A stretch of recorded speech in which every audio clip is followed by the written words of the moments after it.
You wake up one morning and you tell your wife, I'm just gonna sell that godforsaken house because it's more trouble than it's worth. There's always a snag, there's always an unpredicted challenge, and we as business owners, we know challenges better than anybody else. But real estate isn't limited to just one option or one role. It doesn't have to be wearing 23 different hats. It can actually be a system with different people in very different seats. And in fact, it's better played that way.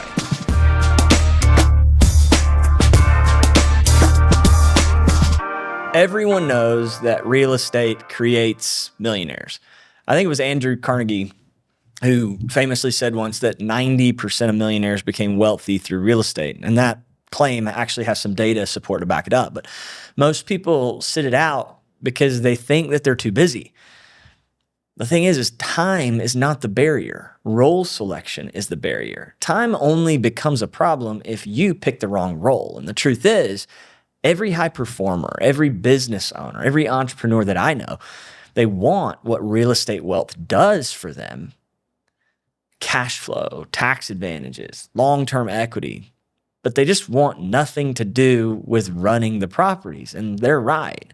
But the issue isn't the time. It's the involvement, the role that you're in.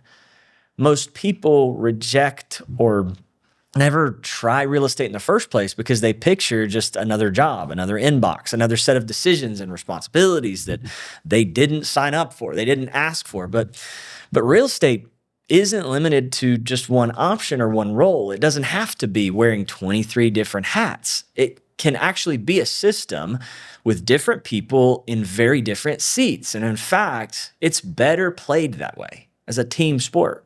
But if you pick the wrong seat, it will absolutely eat your time.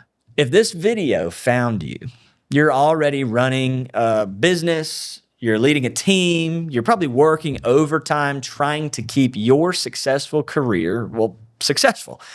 And there's no beating around the bush in that. You're busy. But there's something else that I know about you. You've got this nagging thought that you can't shake, and it's that you should be investing in real estate. You should buy fix and flip or a duplex or maybe a short-term rental, but you're busy. And you've heard the horror stories. You're too busy to flip a house on the nights and the weekends or answer tenant calls at 6 p.m. on a holiday while you're trying to have dinner with your family. So you never pull the trigger on real estate. Or maybe you already have and you've discovered that the BRRRR method isn't all it's cracked up to be. You've learned and discovered that passive income isn't passive. You figured out that most real estate advice assumes that you should be involved, fielding decisions, managing people, finding deals, negotiating debt, hiring, managing contractors. Good God, pray for us all. Thinking about that asset every single week. And even when things are outsourced, the mental load stays with you. I think that's the part that people don't talk about at all. Because it's not just the labor, which could be outsourced. It's the tax on your attention that's what really gets you. And your time is expensive, which is why that model makes no sense for you. So when most people say, I don't have time for real estate, what they're really saying is, I don't have time for involvement. And that's a very fair boundary for successful people. See, most people think that real estate equals landlord. But that is the operator seat. It's very hands-on, it's decision heavy, it requires constant involvement. And sitting in that seat and playing that role can work overall early on, but it breaks at any kind of scale. And what rarely gets explained is this: ownership and involvement are not the same thing. You see, the divide in real estate is not between people who invest and people who don't. It's between operators and capital partners. And once you see that, the entire equation starts to change. Now, I used the role market fit or RMF test to determine my best role in any real estate deal. And it has kind of two parts, right? The first part is the capability fit. I determine, okay, what are my current strengths, resources, relationship, access, as well as my constraints of time, of capital, of operating experience, etc. And then part two is the market pull.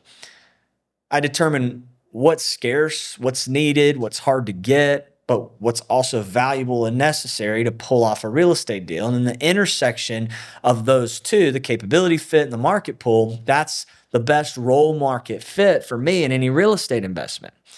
And what I've determined, and what I think for most busy, successful entrepreneurs like us, that intersection is almost always capital, either personal capital or aggregating capital from our networks of other successful, busy people who also want to invest passively in real estate. Now, I built a whole business around doing this, and our portfolio is over $290 million in real estate. So just know this role can scale like crazy. But let me be clear about what the right seat looks like. The owner seat is not about being passive or passivity. It's about responsibility, but just at the right altitude. You see, your time and your genius at a certain point becomes way too valuable for you to be trudging through tenants, trash, toilets, cleaners, or Karen's freaking bachelorette party trashing your mountainside Airbnb cabin and you having to deal with the fallout, right? The ideal role for successful, high-performing people is capital and judgment, not day-to-day execution. That way you can spend your time once up front and get paid indefinitely. And that time spent goes to the high-level stuff, due diligence, structure, alignment. Think designing and approving the business plan, not burning time weekly, reactively, forever, until you wake up one morning and you tell your wife, I'm just going to sell that godforsaken house because it's more trouble than it's worth. Ever been there?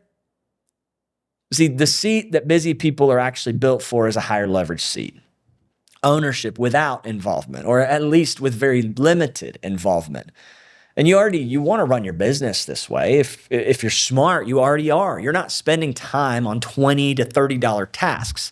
You reserve your genius for the big decisions, the higher level strategy, because that's where you can move the needle the hardest. And the same type of role is available in real estate investing. And it's capital and aggregating capital. And there's a few vehicles that make this possible.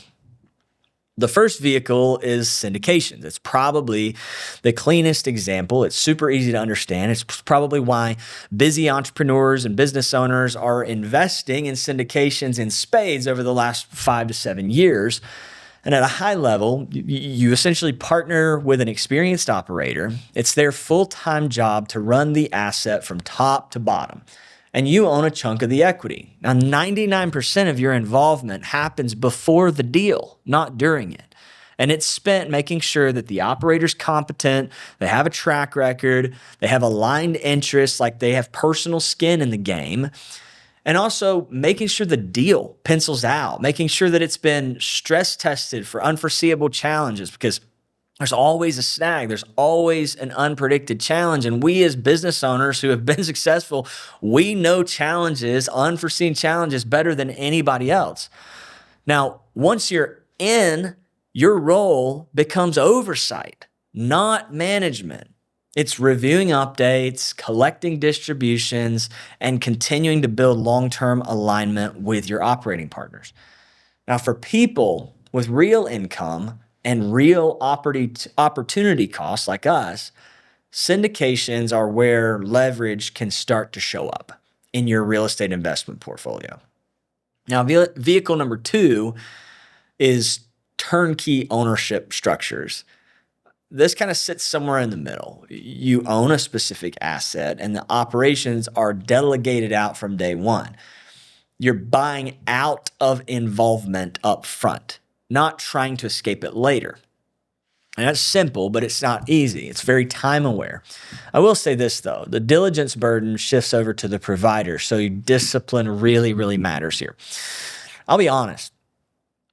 I think turnkey deals are usually pretty lopsided in terms of alignment. Most of the time you aren't getting the better end of the deal. There's a reason that they're having you come in and buy it from them while they still stay on and operate and manage it. They don't want the risk. So just be aware that due diligence and again, the right operating partner is absolutely crucial. Now, I want to recognize that in a short video like this, I can't adequately break down all the benefits and structure of these two different vehicles. And maybe I'll do that in another video later on. So comment below, let me know if that would be helpful. But I'm really just trying to point you in a direction, not give you a full course on uninvolved real estate investing structures. But here's the part that most people miss. If you weren't busy, none of this would matter. The right seat only matters once your time has real value. Time scarcity doesn't disqualify you from real estate. It just forces you into operating inside of better structures. And the structure is what separates earners from owners. And that's really the edge. So long story short, you don't need more time. You just need less involvement. Real estate is not another job unless you choose the wrong seat and make it another job. So if this reframed how you think about ownership, follow along with us. We spent a lot of time breaking down how structure, leverage, and alignment actually work without the hype, without the noise. If you want to explore whether the owner's seat fits where you're at, shoot me a message, simple conversation, no pressure. You've already done the hard work, building the income. This is just about putting it in the right place.